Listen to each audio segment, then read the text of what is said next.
জল ভরা মেঘ ওই দু চোখে দেখতে আমি পেয়েছি, একলা মনে নির্জনেতে তোমার ছবি এঁকেছি। নাম রেখেছি বনলতা যখন দেখেছি, হয়তো বা সেই ক্ষণেই তোমায় ভালোবেসেছি।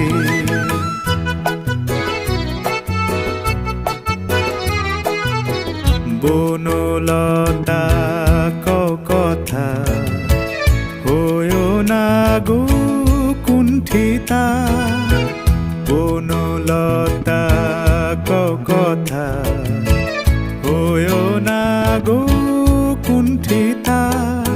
একটি কথাই শুনবো বলে তাই তো কাছে এসেছি, বলবে কি গো আমিও তো তোমায় ভালোবেসেছি। একটি কথাই শুনবো বলে তাই তো কাছে এসেছি,